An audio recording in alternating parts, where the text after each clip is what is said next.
they appear on no tourist map. No cruise ship ever passes near them. Even satellite images blur or shift slightly when you try to zoom in, as if the Earth itself hesitates to reveal what lies there. To most of the world, they are invisible, small, barren pieces of land scattered off North Korea's western and eastern coasts. But to those who have watched from afar, the analysts, the defectors, the few who once worked in the shadows, these islands are not empty. They are laboratories of power. Imagine a grey dawn over the Yellow Sea. The water looks metallic, lifeless. From a distance, the faint outline of an island rises from the mist, low and dark. No trees, no sound of birds. Only concrete structures, their shapes too geometric to be natural. On the shore, the faint rhythm of soldiers' boots echoes like a mechanical heartbeat. This is one of North Korea's unknown islands, a place where the regime rehearses strength, secrecy, and survival. It begins, as always, with isolation. To control an island is to control every inch of movement, every whisper of air that leaves its shores. For the North Korean government, islands became perfect cages, cut off from the mainland, cut off from witnesses, surrounded by endless water that reflects both light and fear. On the surface, some of these islands are described as fishing bases or weather stations. But their real function is far more complex. They are staging grounds for the regime's most sensitive operations, military tests, missile launches, and human experiments in control and obedience. The origins of these islands trace back to the Korean War. When the fighting stopped in 1953, the newly drawn borders left many small islands suspended in tension. Some belonged to the south, others to the north, and some, tiny, nameless ones, were claimed in secret. Over the decades, Pyongyang fortified these isolated lands, building runways, bunkers, and tunnels that could hide weapons from satellites. Even today, their geography is a weapon. By positioning missile sites on islands, North Korea can strike in any direction while concealing its exact location from foreign surveillance. But beyond the military logic lies something deeper, a psychological one. The islands are symbols of the regime's obsession with total control. They are microcosms of the nation itself, cut off, surveilled, and ruled by silence. Life on these islands is not life as we understand it. It is existence under experiment. Soldiers stationed there are often chosen not for skill, but for loyalty. Their deployment is both a privilege and a sentence. Once they arrive, months pass before they see the mainland again. Their world becomes waves, wind, and command. One defector who once served on such an island described the feeling as living inside a secret that eats you. There were no names on the buildings, no letters. Even their uniforms carried no insignia. Orders came through radio codes, short, sharp bursts of sound that left no record. When shipments arrived from the mainland, they came at night, crates of food, fuel, sometimes animals for testing. He recalled a runway where small planes landed once a month, escorted by armed guards who spoke to no one. What they unloaded was always hidden under tarps. The landscape itself was designed to erase humanity. Bunkers carved into cliffs, watchtowers shaped like grey teeth, antennas that reached toward the sky like skeletal fingers. The sea was both protector and prison, swallowing any sound that might escape. On stormy nights, the waves would crash so violently that the walls trembled, and soldiers said it felt as if the island was breathing, alive, angry, and ancient. Satellite analysts have long debated what exactly happens on these islands. Some believe they are test sites for short-range missiles. Others suspect they host radar and electronic warfare systems. But a few reports point to something far darker, controlled detonation experiments involving captured technology and, in rare whispers, human subjects. There are stories, always told quietly, of prisoners brought to certain coastal islands under military escort, people whose existence was erased before their arrival. Their purpose, the stories say, was to measure how the human body reacts under extreme force, radiation, or deprivation. None of it is officially proven. But in North Korea, the absence of evidence is itself evidence of fear. The islands also serve another role: deception. When the regime wants to test a missile or conduct a naval exercise without drawing too much attention, it sometimes uses these islands to simulate launches. Mock silos, fake fuel tanks, and inflatable weapons are arranged like theater props to mislead foreign satellites. In a nation obsessed with illusion, even its geography participates in the performance. Yet not all the islands are purely military. Some harbor something stranger, small settlements of workers, engineers, and their families. Entire micro-societies living under invisible orders. In one case near the eastern coast, a handful of families were sent to maintain a power facility that supplied electricity to an offshore station. They lived in uniform grey houses built by the state, surrounded by barbed wire and silence. Their children were educated by officers, their letters censored, their movements timed. For them, the sea was both horizon and wall. Imagine growing up there, a child who has never seen a city, who has never heard a foreign voice. You wake each morning to the blare of a loudspeaker that announces the day's duties and the leader's praise. You learn to salute before you speak. You learn that silence is safer than curiosity. At night, when the generators hum and the tide rises, you look toward the mainland lights far in the distance and wonder if they are real or part of the propaganda you recite daily.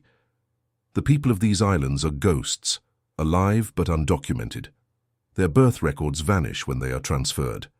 Their names are replaced with numbers. If one disappears, the state simply sends another. In North Korea's bureaucratic logic, human life is replaceable. Geography is permanent. The islands endure because they embody that principle. Everything human can vanish, but the land, owned by the regime, shaped by its will, remains untouched. From the outside, the world has caught only glimpses. A satellite photo showing new construction here, an unexplained explosion there. In 2019, an image captured what seemed to be an artificial island under development near the city of Nampo. A circular structure, perfectly symmetrical, with what analysts suspected was a missile silo at its center. Weeks later, the image disappeared from public databases. When it returned, the coordinates had shifted slightly, as if the ocean itself had been edited. That is how North Korea defends its secrets, not just with force but with distortion. The regime's fascination with islands goes beyond strategy. It touches on myth. In Korean folklore, islands have long been places of exile and mystery, lands of spirits, punishment, and transformation. Kim Il-sung, the founder of the regime, understood this deeply. During his rise to power, he often compared his struggle to surviving exile on a lonely island.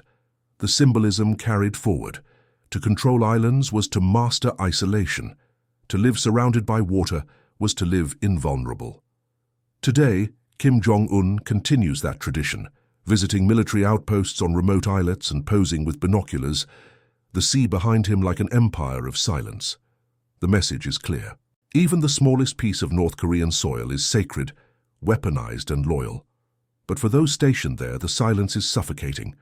A defector once described his time on one of these islands as breathing through someone else's lungs. Every conversation was monitored, every radio transmission recorded. Once, a soldier was caught carving his name into a wooden crate, an act considered self-affirmation, punishable by labor camp. After that, they were ordered to refer to each other only by rank.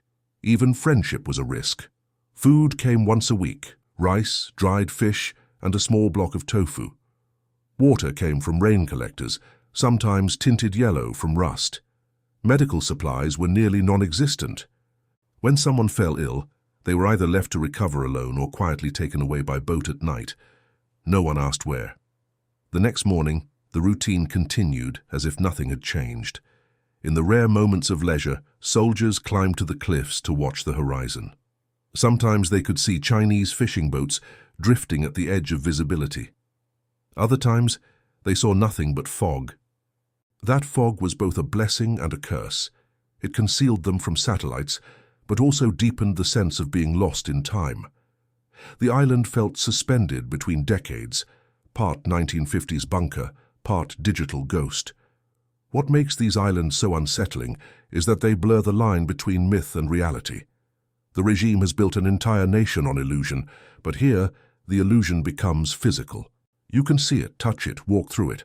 A soldier can spend years on an island, testing equipment he does not understand, for goals he will never know, serving a leader he will never meet. His life becomes a ritual of obedience played out against the endless repetition of the waves. In certain seasons, these islands also become arenas for demonstration. When foreign tensions rise, when South Korea or the United States conducts military exercises, the regime often orders displays of force from its coastal outposts.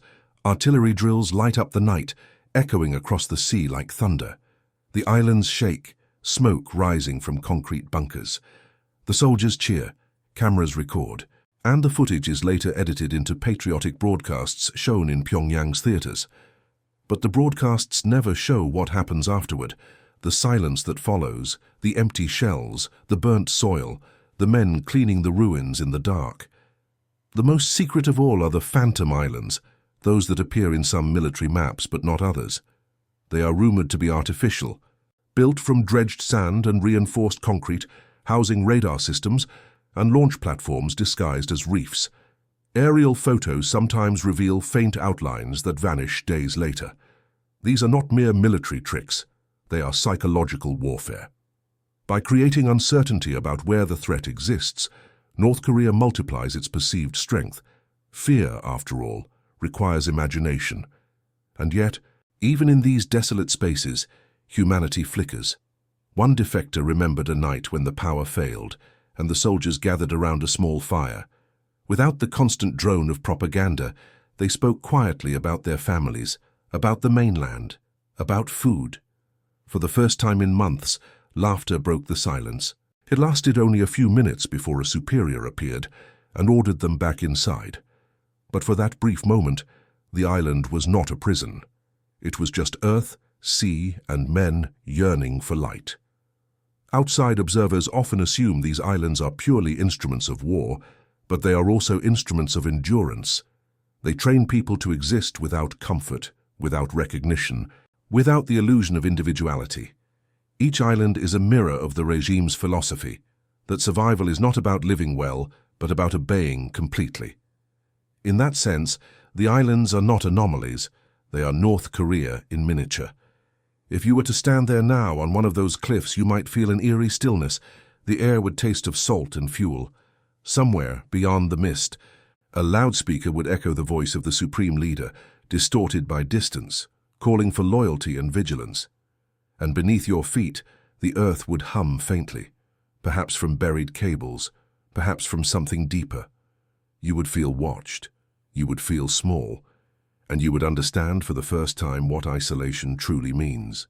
The world sees North Korea through images of parades and missiles, but its true theater of power lies here. On islands the world forgets, where obedience is tested like weaponry and silence is stronger than steel.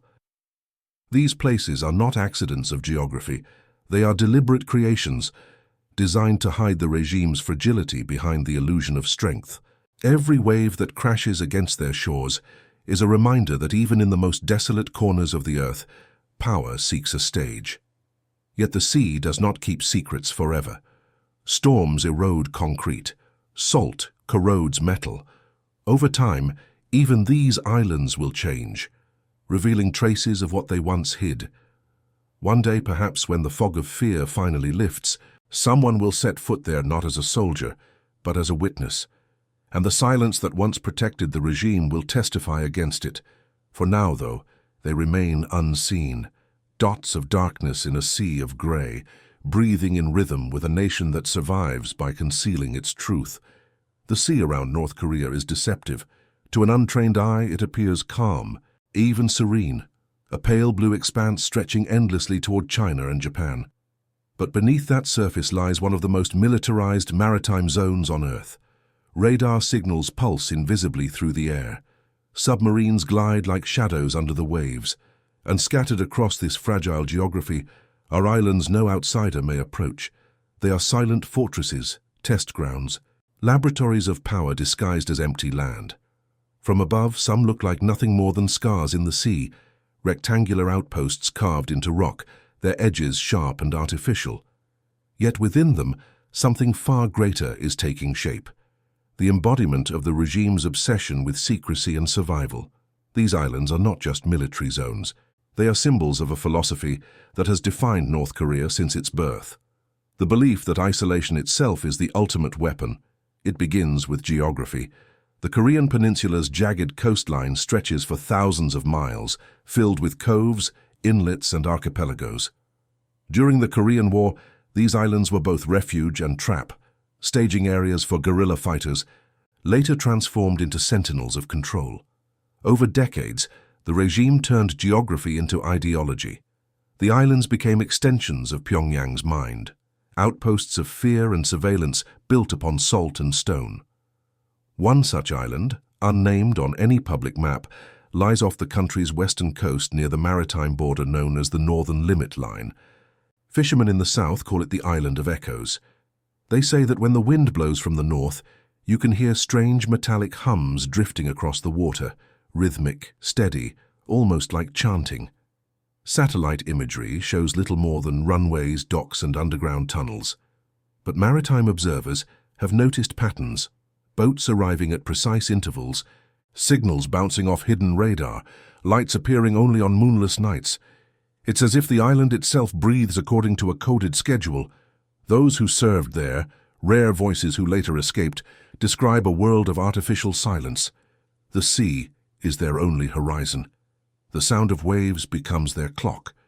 At dawn, loudspeakers blare revolutionary songs, not for the benefit of morale, but to measure obedience. Every note must be sung, every gesture perfect. The slightest hesitation in enthusiasm is noted, recorded, and later discussed in disciplinary meetings where fear replaces reason. One defector remembered being assigned to a small island that functioned as a missile calibration site. He was an engineer, barely 30, and believed his work would bring honor to his family. Instead, it brought him to the edge of madness. His task was to test fuel pressure systems under extreme temperature conditions. The air reeked of chemicals so strong that birds no longer approached. He worked with his face wrapped in cloth, breathing through a wet rag. At night, he said, the stars were so bright that for a moment he forgot where he was, until the loudspeaker reminded him, repeating slogans about sacrifice and eternal vigilance. He stayed there for 2 years, cut off from the world, until illness forced his evacuation. When he was finally taken to the mainland, his hair had turned grey. Such islands are not exceptions, they are models. North Korea uses them to refine not only its weapons but also its human systems. Each island is a self-contained ecosystem of control, a place where obedience can be measured, loyalty can be tested, and failure can be erased without consequence. Soldiers are rotated through these assignments in cycles that last between 6 months and 3 years. They arrive young and eager. They leave silent, aged beyond recognition. The regime studies how long it takes before morale breaks, how isolation alters discipline, how hunger reshapes hierarchy. What they learn there returns to the mainland as policy. The psychological warfare extends beyond the military. On the mainland, citizens are taught that these islands are sacred frontiers, heroic outposts guarding the nation from invasion. Children memorize their names even if those names change. They recite poems about brave soldiers defending the coast from imperialist storms. But they are never told what really happens there. In the secrecy of those rocks, science and superstition intertwine. Some reports speak of acoustic tests, high-frequency experiments designed to confuse enemy radar. Others mention chemical dispersions, testing how winds carry toxins. But the most chilling stories come from defectors who claim the islands also host political prisoners, used as human data points in environmental endurance experiments. Officially, North Korea denies the existence of such programs. But in a country where denial itself is an art form, truth often hides between the lines of propaganda. When state media shows Kim Jong-un visiting a coastal defense base, analysts around the world scrutinize every background detail, the angle of the cliffs, the color of the sand, the curvature of the docks, to match it with satellite imagery. Sometimes they discover that the location never existed before the broadcast. The regime builds and dismantles these islands like stage sets, manipulating both its people and the world beyond. In the late 2000s, foreign intelligence agencies began noticing strange patterns along North Korea's maritime boundaries. Entire clusters of new landmasses appeared where there had once been open water. Some were artificial, massive constructions of dredged sand reinforced with concrete walls. One in particular, located near the port city of Sinpo, seemed designed to house submarine pens. Over time, analysts observed the development of docks large enough to accommodate vessels capable of launching ballistic missiles. But alongside these visible structures were others that defied classification: hexagonal compounds, maze-like tunnels, and towers equipped with sensors pointing not out to sea, but inward, toward the island's heart. Why build fortresses that seem to guard nothing but themselves? The answer, perhaps, lies in the regime's deepest fear: internal collapse. The islands serve as both armor and experiment, a way to test the boundaries of endurance, to see how much secrecy a nation can sustain before truth corrodes from within. By isolating these outposts, Pyongyang ensures that even if one falls, the others remain untainted, sealed off like compartments of a sinking ship. Life within these walls is a ritual of precision. Every movement, every breath follows protocol. Soldiers wake before dawn, assemble in silence, and bow toward the mainland, saluting the unseen leader. Breakfast is rice and seaweed. Work begins at sunrise, digging trenches, maintaining equipment, cleaning weapons. At night, they study ideology by candlelight, reciting passages from the Kim family's teachings. The sea wind enters their barracks through cracks in the walls, carrying the scent of salt and rust. In winter, frost forms on their blankets. In summer, the air thickens with humidity, making each breath a labor. There are no letters, no visits, no questions, only duty. When storms hit, the islands become prisons of water. Waves rise like walls, cutting them off completely. Power lines snap, radios go silent. For days, they live by lanterns and rationed rice. Yet even in those moments, they must continue reporting hourly updates through broken channels. If communication fails, mainland command assumes sabotage. Punishment follows. But in that forced silence, some soldiers begin to see differently. One describes standing on the northernmost ridge of his island after a typhoon. The barracks had been half destroyed, the runway flooded, the radar mast bent by wind. For the first time in years, no one was giving orders. The sky was open, vast and unbroken. He said it felt like looking directly into freedom, terrifying and beautiful at once. That night, when power returned, he wept in the dark, ashamed of his own thoughts. Among the islands, there are a few whose purposes remain shrouded even within North Korea's military hierarchy. They are known by code names rather than numbers. One, according to defectors, is called Base 17. Its location is unknown, but reports suggest it serves as a site for testing electromagnetic interference systems. Another, possibly near the Hamgyong coast, is rumored to house a hidden research facility where scientists study shockwave propagation through organic matter. The phrase sounds scientific, but those who interpret it suspect something far darker. In the rare instances when foreign intelligence gathers imagery of these islands, the regime responds immediately. In 2015, after a high-resolution photo of a coastal testing site was published by a Western think tank, new satellite passes showed rapid dismantling of structures and movement of equipment. Within days, the island appeared empty again. But 2 months later, lights reappeared. The pattern was clear. North Korea treats visibility as a weapon. When the world looks too closely, it erases its reflection, only to rebuild it stronger in the dark. To understand these islands is to understand North Korea's concept of control. It is not enough for the regime to dominate its people, it must dominate perception itself. The islands are where that philosophy becomes concrete. Literally, every bunker, every tunnel, every concealed antenna is a statement. You will not see us unless we allow it. For the outside world, the mystery of these islands fuels both fascination and dread. Analysts in Seoul, Tokyo, and Washington watch for any sign of movement, any change in shadow. Sometimes they intercept coded transmissions, brief bursts of static and numbers. Other times they catch faint radar reflections that vanish mid-scan. It is as if the islands know they are being watched and respond accordingly. This dance of detection and denial has lasted for decades, shaping the fragile balance of fear in East Asia. Yet for those who live under the regime, the meaning of these islands is more intimate. They are symbols of sacrifice, proof of devotion to the leader's eternal cause. Propaganda films show soldiers smiling under rainstorms, vowing to defend every wave with their lives. But between those frames lies the truth: fatigue, despair, hunger, the human cost of maintaining a myth. In a rare account smuggled from the north, a soldier described the final day of his service on one such island. Before leaving, he was required to write a confession, not of crimes, but of thoughts. He had to list every doubt he had felt, every moment of hesitation during his deployment. The paper would be sealed and sent to his superiors. Only after that could he return to the mainland. He wrote for hours, inventing sins to fill the page. When he handed it over, the officer nodded without reading and burned it immediately. The lesson was clear. Confession was not about truth, it was about obedience. In Pyongyang, officials celebrate these islands as examples of revolutionary discipline. They claim they exist to guard the dignity of the motherland. But privately, they serve another function.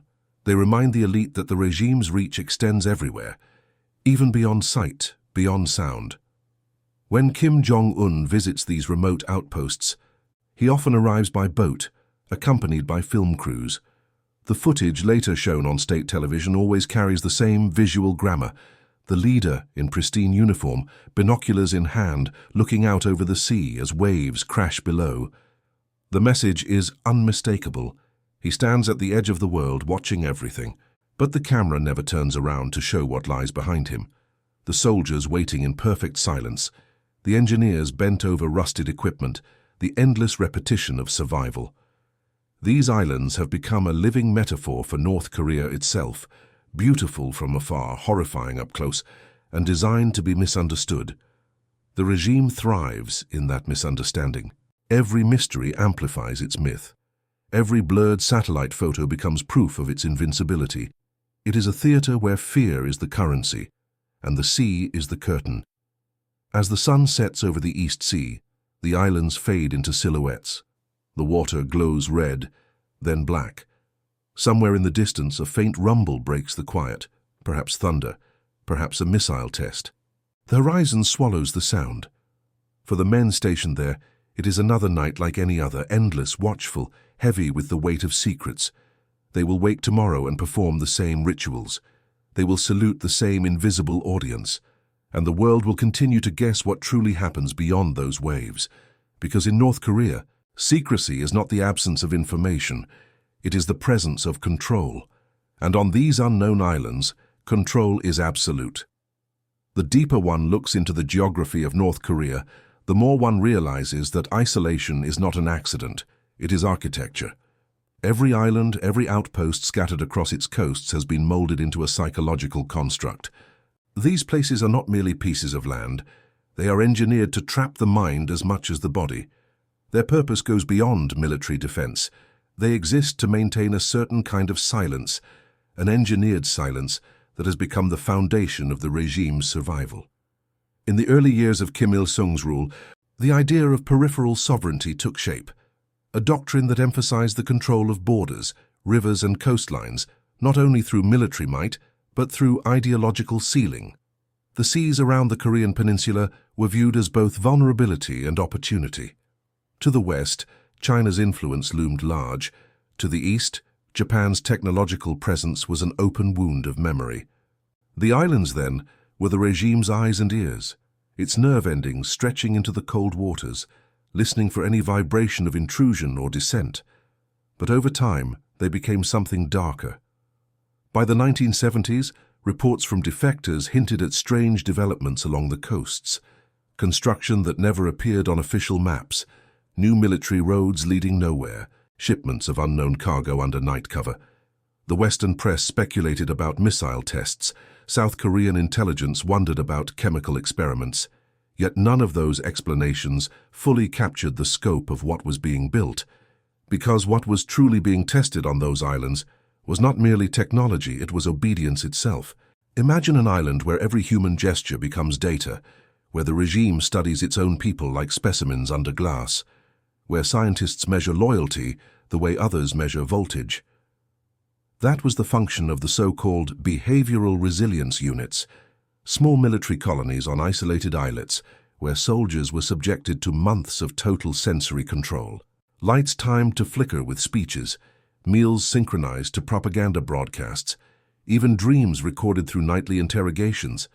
These programs, shrouded in secrecy, were designed to answer one question: how long can a human being remain loyal under absolute confinement?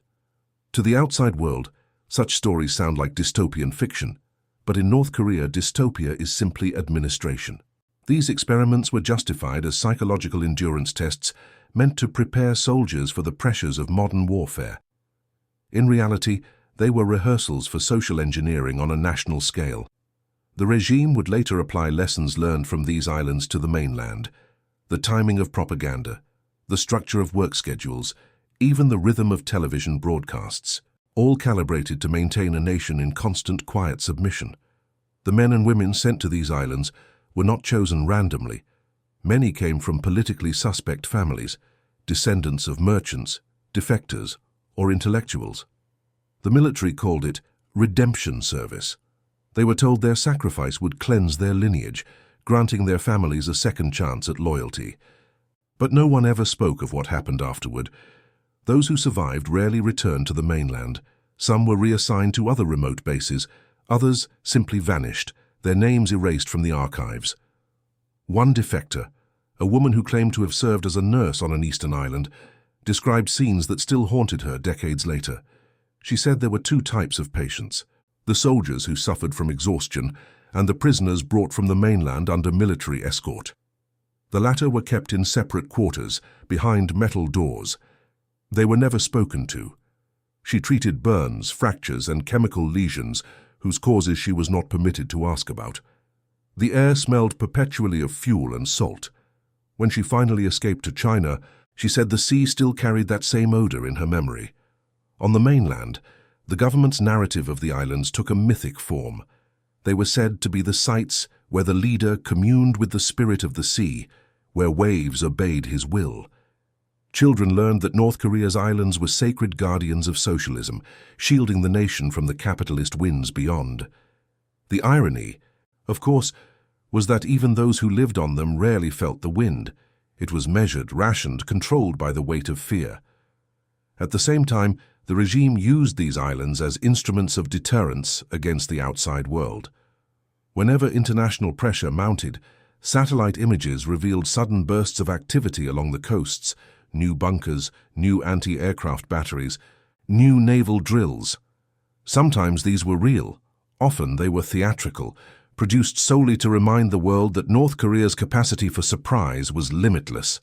And hidden among those legitimate outposts were islands that served purely as illusions, fake installations, decoys meant to confuse foreign intelligence. On those false islands, actors in uniform moved equipment from one end to another, while cameras recorded from the sky. The deception was part of the spectacle, and the spectacle part of survival. But behind the propaganda and deception lies something more primitive: a fear of erasure. For a regime that thrives on the illusion of eternal power, the ocean represents an existential threat. It can swallow anything without trace. That is why the leadership's relationship with the sea is both reverent and paranoid. The islands are monuments to that fear, built to tame the waters, to declare that even the waves bow to authority. Yet every storm reminds them that the sea obeys no ideology. In the 1990s, after the collapse of the Soviet Union, North Korea faced famine and isolation on a scale unseen in its history. During those arduous March years, some islands were repurposed as offshore labor camps. Entire families were transported there to farm seaweed, repair fishing vessels, or extract salt. They were told their work was patriotic, but the real purpose was containment. Away from the mainland, starvation could be hidden. When disease spread, it spread silently. When death came, it came without witnesses. A former naval officer recalled visiting one such island in 1997. He described walking along a beach covered not with shells, but with fragments of metal, tools, broken nets, rusted barrels. In the distance, smoke rose from a small settlement where dozens of workers lived in makeshift huts. They were pale, skeletal, and barefoot, their eyes hollow from hunger. When his ship departed, they watched in silence. He said the sight followed him for the rest of his life. It was during those desperate years that the regime began its next transformation, turning some islands into laboratories for survival technology. Scientists were dispatched to test desalination units, wind turbines, and new agricultural methods suited for extreme isolation. But as with everything in North Korea, science and control were inseparable. The experiments were as much about obedience as efficiency. If a project failed, the workers were blamed for ideological weakness. Success, on the other hand, was attributed to the wisdom of the leader. Meanwhile, the outside world continued to speculate. Reports surfaced of missile tests near Wonsan, of new submarine bases hidden beneath coastal cliffs. But few realized how interconnected these sites were. The regime had created an entire maritime network, an invisible archipelago of control, linking military, scientific, and penal functions. Each island supported the others like organs within a single body. Supplies flowed in secret. Data moved through encrypted channels. Even the failure of one outpost was treated as a chance to study resilience in the others. What makes the system terrifying is its efficiency. In a nation that often struggles with basic infrastructure, these islands receive resources with remarkable precision. Fuel, rations, spare parts, all delivered under the cover of darkness by state-run ships. To an observer, it seems paradoxical. A government that cannot feed its citizens manages to sustain dozens of offshore facilities indefinitely. But the regime's priorities have never been about feeding bodies. They are about feeding fear. Each island is a classroom in that lesson. For the soldiers stationed there, the environment itself becomes an instructor. The relentless wind, the salt, the isolation, all combine to teach submission. When months pass without leave, when every sound becomes suspicious, when the horizon itself feels like a wall, the human mind begins to bend. Some find solace in ritual, cleaning weapons, reciting slogans, praying to a god they don't believe in. Others break quietly. There are stories of men walking into the sea at night, disappearing without a word. Officially, their deaths are recorded as training accidents. Unofficially, they are reminders of what happens when silence becomes unbearable. The regime's approach to such incidents is clinical. Psychologists are sent not to offer help, but to record data. How long did the soldier serve before collapse? What external stimuli preceded the event? Did the subject express doubt toward the leader? Each answer feeds the state's ongoing project, the perfection of ideological endurance. Over time, the islands themselves have begun to change shape. Some are expanding through reclamation, others eroding under storms. The line between natural and artificial has blurred. Aerial footage shows circular lagoons appearing where none existed before, possible test pools for submarines or unmanned vessels. But some analysts suspect they are used for something else entirely, controlled detonations meant to simulate underwater nuclear blasts. The evidence is inconclusive, yet the symbolism is undeniable. To test the ocean is to test creation itself. Meanwhile, on the mainland, these hidden islands are used as a psychological tool against the population. The state constantly references them in propaganda broadcasts, reminders that our heroic sons guard the seas. In every citizen's mind, the islands become both shield and shadow, proof that their nation remains strong even when starving. The irony is that most North Koreans have never seen the sea. For them, the islands exist only in myth, and perhaps that is their greatest power, to remain unseen, untouchable, undefined. For those who escape the north and cross into freedom, the memory of the islands lingers like an infection. One man, now living in Seoul, described dreams of standing on a beach, watching a distant island burn. He wakes each time before the fire reaches the shore. When asked what the dream means, he said quietly, "Maybe the island is me, still waiting to disappear." The unknown islands are not simply military zones or research bases. They are psychological mirrors of the regime itself, isolated, secretive, and slowly sinking beneath the weight of their own illusions. Every experiment conducted there, every secret buried under concrete, every soldier who vanishes into the mist, all serve a single purpose, to prove that control can outlast truth. But control, like land, erodes. Storms come, currents shift. One day, the sea will take back what has been stolen from it, and when it does, it will reveal what the regime feared most, the fragile humanity it tried so hard to bury. Until that day, the islands remain invisible sentinels on the edge of the world, breathing, watching, waiting. The waves crash against their shores, and with each one, a whisper escapes into the night, carrying across the dark waters, the sound of a secret trying to surface. To understand the true meaning of North Korea's islands, one must descend deeper, past the outer layers of propaganda, past the military facades, into the inner chambers where power is not just displayed but constructed. From afar, these places look lifeless, but beneath the soil and concrete, beneath the tunnels carved by forced labor and the echo of waves, lies the unseen machinery of the state. It is here, hidden under the sea's constant roar, that the regime's most secretive ambitions take form. Imagine traveling by boat across the East Sea on a moonless night.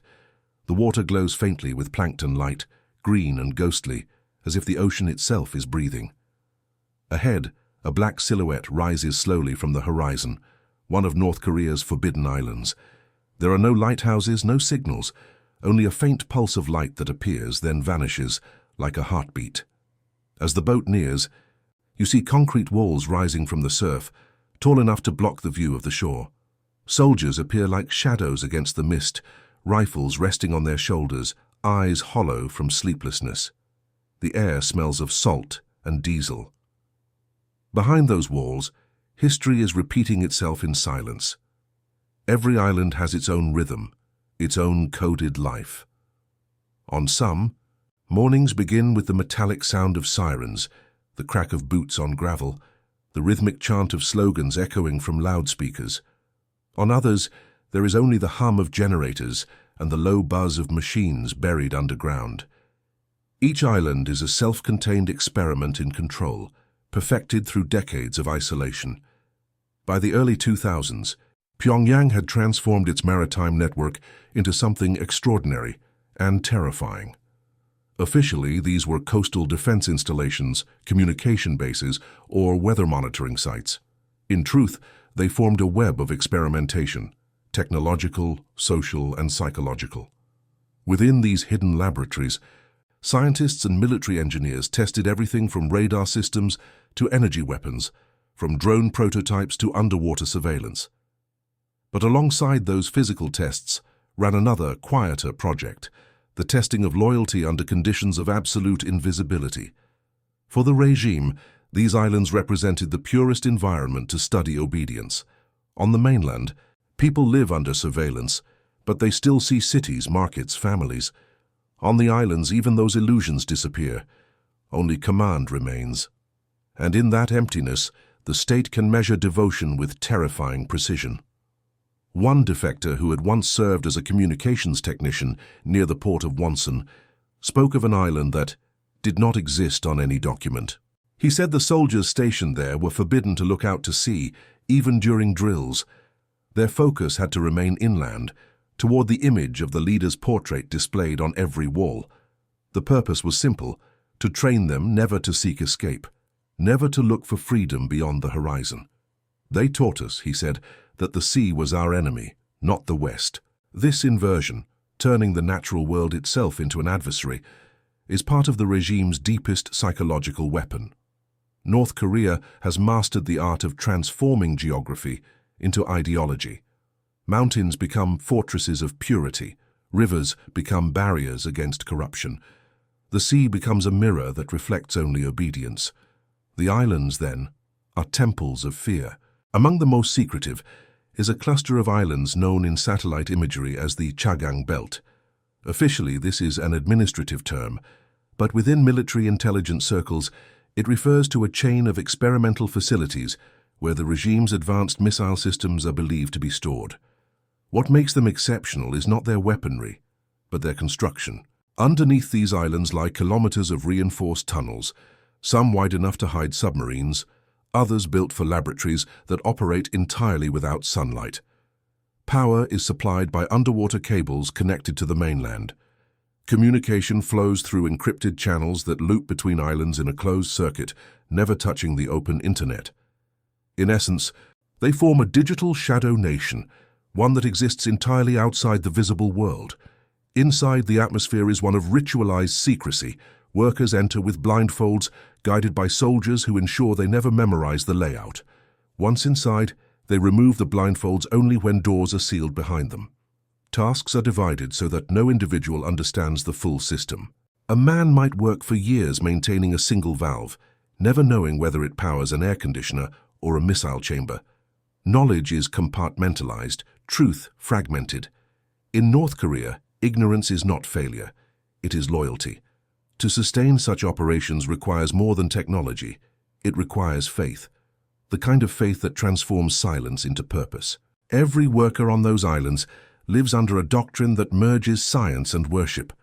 The leader's wisdom is cited in technical manuals. His image appears on control panels. Before each experiment, scientists bow toward the mainland. To the outside observer, this might seem absurd, but within the regime's logic it is essential. Obedience sanctifies secrecy, and secrecy sanctifies power. Some islands serve as staging grounds for missile tests disguised as exercises. In those moments, the air grows heavy with anticipation. Soldiers line up along the cliffs, eyes fixed on the horizon. The launch crews move with mechanical precision. The countdown is not spoken, but transmitted through coded light signals, flashes that dance across the night. Then, a roar shatters the silence, shaking the earth. The missile rises like a phantom from the darkness, its reflection streaking across the sea before vanishing into the clouds. Seconds later, the island is silent again, as if nothing had happened. But deep underground, monitors record data, and officers write reports that will be sent to Pyongyang under layers of encryption. On the mainland, the footage will appear on state television, edited, dramatized, stripped of all human exhaustion, another symbol of divine strength. Yet what goes unseen is the aftermath. After every test, workers must collect the debris, measuring radiation, documenting damage. Some fall ill within weeks, others vanish before their names appear in any record. The regime calls them patriots of the invisible front. Their families receive letters of honor, but in truth their lives are erased by design. Death itself becomes classified. Not all experiments are technological, some are social, almost theatrical in their cruelty. There are reports, always whispered, never proven, of mirror colonies established on certain islands. These are small settlements built to replicate foreign environments, mock American houses, fake South Korean markets, even reconstructed Chinese towns. Within them, selected citizens are made to live as if they were abroad, to study and simulate the enemy's psychology. Their behaviors are observed, their speech patterns recorded, their loyalties tested under fabricated temptations, food, music, money. The goal is to learn how ideology decays when exposed to freedom, so that it can be prevented before it begins. One defector claimed that his brother had been part of such a program. He was a linguist fluent in Mandarin, chosen for his potential to serve as an interpreter in future diplomatic missions. But instead of being sent abroad, he was transferred to one of these islands. The family received a single letter. He is serving the state by living as the enemy. They never heard from him again. Years later, when the defector reached South Korea, he saw a satellite photo of a small artificial island off the east coast, a perfect grid of streets and houses like a miniature town. He said quietly, "That was where my brother was supposed to live." What makes these stories so haunting is that they blend plausibility and myth. In North Korea, the two are indistinguishable. The regime cultivates uncertainty as a form of power. When the outside world doubts, the regime feels secure. Every mystery strengthens its mythology. But the island's greatest secret may not be the weapons or experiments they hold. It is the knowledge they conceal about the regime's vulnerability. Despite its image of total control, North Korea fears collapse more than invasion. Each island is both a defense line and an escape hatch. Hidden among the missile silos and bunkers are tunnels leading to submarine ports, routes for the elite to flee should the mainland fall. Rumors persist of sanctuary islands designed as last refuges for the Kim family and high-ranking officials. Stockpiles of gold, medical supplies, and foreign currency are said to be stored underground, guarded by units loyal only to the supreme leader. Whether these sanctuaries exist or not, the belief in them shapes the psychology of the regime. Even as it builds walls against the world, it dreams of its own survival beyond ruin. In that sense, the islands are both fortress and prophecy, a reflection of a state preparing for the day when it must hide from its own creation. And yet even here, beneath layers of fear and steel, life persists. Workers raise small gardens between bunkers, growing cabbages and onions in cracked soil. Soldiers carve makeshift chessboards into the concrete. On some islands, cats wander freely, descendants of animals once brought to control rats. They are the only creatures untouched by ideology, silent witnesses to decades of secrets. At night they perch on fences, eyes glowing like lanterns, watching ships that will never dock. For the few outsiders who have seen these places, the experience is unforgettable. In the 1980s, a Soviet naval officer, part of a rare joint exercise before the USSR's collapse, wrote in his journal about visiting a North Korean island base. He described the atmosphere as monastic. Soldiers moved in silence, their faces expressionless. When he tried to speak with them, they answered only with rehearsed slogans. The officer noted how even nature seemed subdued, the trees trimmed into identical shapes, the birds eerily quiet. It was, he wrote, like standing inside a photograph that refused to move. That image, the stillness, the repression of motion, captures the essence of North Korea's islands. They are not alive in the conventional sense. They are suspended, trapped between existence and erasure. Every sound, every action, every gust of wind serves the state's choreography. And yet, within that frozen landscape, fragments of humanity remain, small, stubborn sparks that refuse to die. Perhaps that is why these islands hold such fascination. They are microcosms of a paradox. A nation that survives by denying life, a system that worships isolation while fearing it. To step onto those shores would be to step into the heart of that contradiction, to see how power sustains itself not through abundance, but through the constant engineering of absence. As night falls over the Korean peninsula, satellites capture faint glimmers along the coasts, dots of light that appear, disappear and reappear elsewhere. Some belong to fishing boats, others to watchtowers, but a few no one can explain. They are the ghosts of the unknown islands, flickering between existence and deletion, like the heartbeat of a secret that refuses to die. The waves wash over them endlessly, patient and indifferent. Each tide brings the promise of erosion, the slow undoing of walls built by fear. One day, perhaps, the sea will claim them entirely. And when it does, the world will finally glimpse what lies beneath the illusion. Not monsters, not gods, but the remains of ordinary men and women who lived and died believing they were defending eternity. Until then, the islands remain silent. The waves continue to crash. And North Korea continues to breathe through them, its hidden lungs beneath the surface of the world. Morning in the Yellow Sea arrives without warmth. The light doesn't rise. It seeps, thin and grey, through a sky that seems reluctant to exist. On the horizon, a line of low islands hovers like ghosts, neither solid nor vapor, only there because the sea allows it.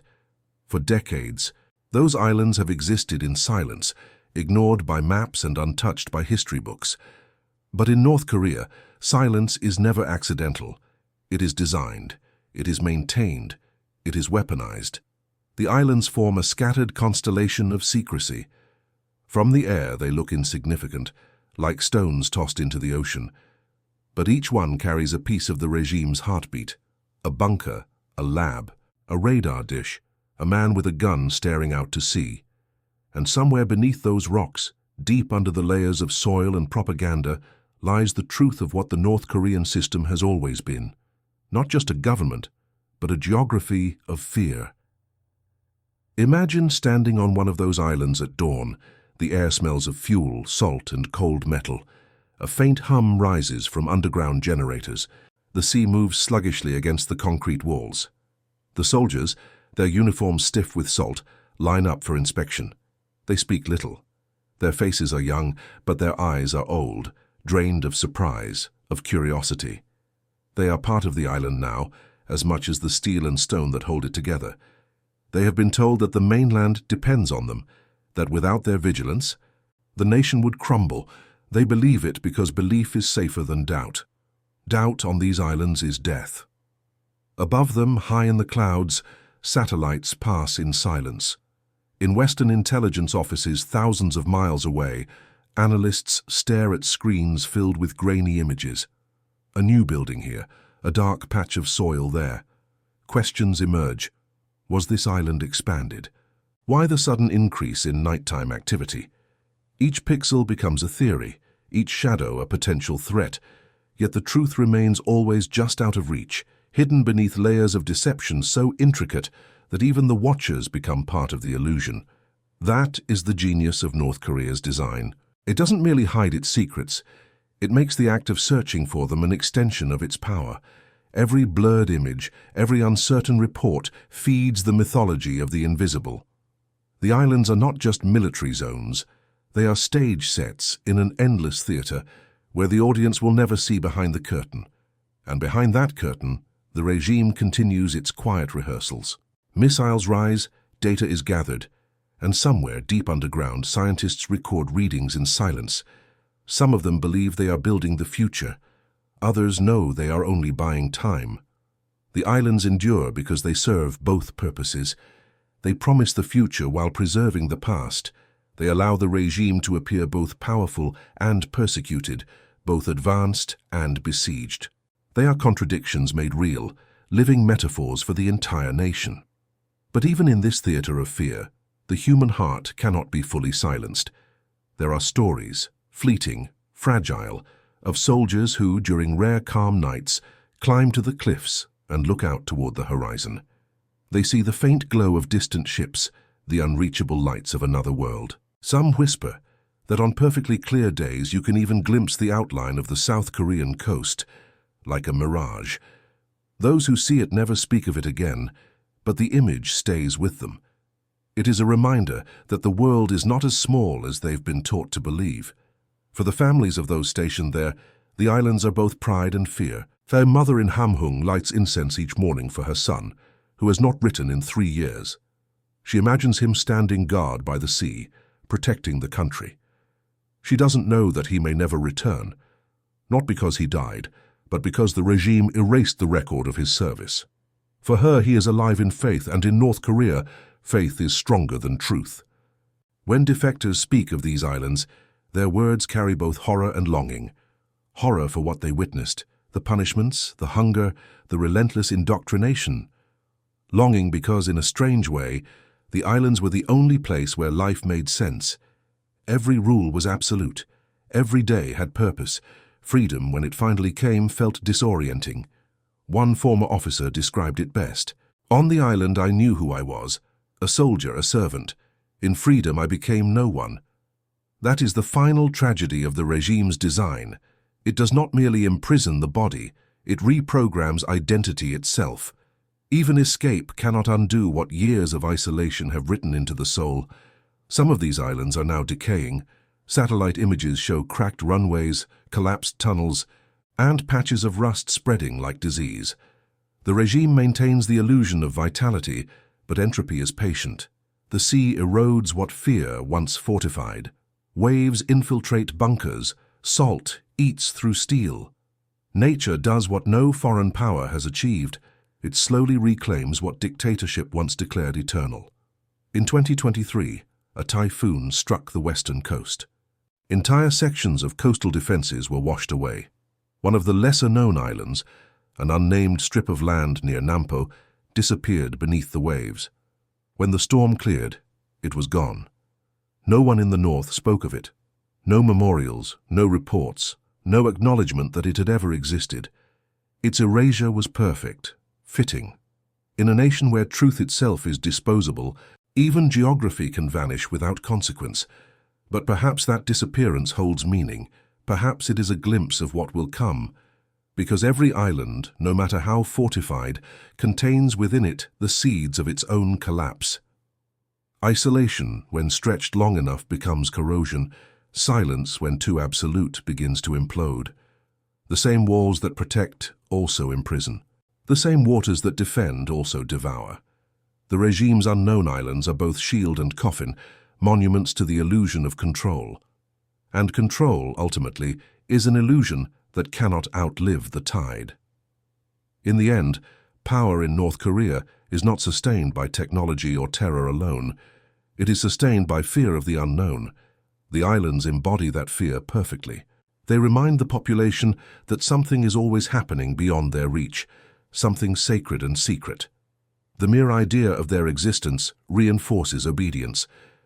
People do not need to see the islands to believe in them. They only need to believe that somewhere someone is watching from them. That is how control survives, through invisible presence. But one day, the fog will lift. The world will change, slowly, inevitably. Information will seep through borders like light through cracks in concrete. When that happens, the myth of the unknown islands will begin to crumble. Satellite images will no longer be secrets but evidence. Historians will dig through archives uncovering names, dates, orders. Divers will descend into the waters where those islands once stood, and what they find will not be relics of glory but of fear. Rusted machinery, decayed documents, remnants of lives lived in enforced silence. And then, perhaps, the world will finally understand what those islands truly were. Not symbols of strength, but of fragility. Not bastions of faith, but of desperation.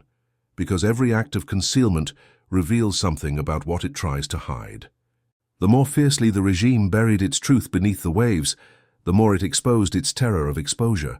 Those islands, far from proving invincibility, are monuments to insecurity, the last refuge of a government that knows how fragile its power really is. There will come a time, perhaps years or decades from now, when the people of the Korean peninsula will look upon the empty sea and speak of these islands the way one speaks of ghosts. They will say, "There were once places where men lived without sunlight, where fear was law and where silence was stronger than steel." And the children will ask, why did they stay? The answer will be simple and devastating, because they were told that silence was safety. History will judge them not as villains or heroes, but as victims of a system that mistook obedience for peace. Until then, the islands remain, half visible in the mist, suspended between myth and memory. Each one is a wound that never healed, a secret that never surfaced. The waves still crash against their walls, indifferent to human delusion. The wind still moves through their abandoned towers, carrying with it the faint echo of a language once used to command fear. And perhaps, if you were to stand there today, if you could somehow reach one of those forbidden shores, you would hear it too. The sound of emptiness speaking, the rustle of grass reclaiming concrete, the whisper of the sea erasing the footprints of soldiers long gone. It would not sound like victory. It would sound like truth, because truth, unlike power, does not need to be protected. It endures quietly, waiting for the tide to change. And when it does, it will wash over those islands, dissolving their myths, revealing the ordinary beneath the monstrous. The men who obeyed, the women who endured, the children who believed. In the end, that is all North Korea's hidden islands ever were, fragments of a dream built on fear, dissolving back into the sea that was always more powerful than any leader, any regime, any secret. The tide is patient, and it never forgets.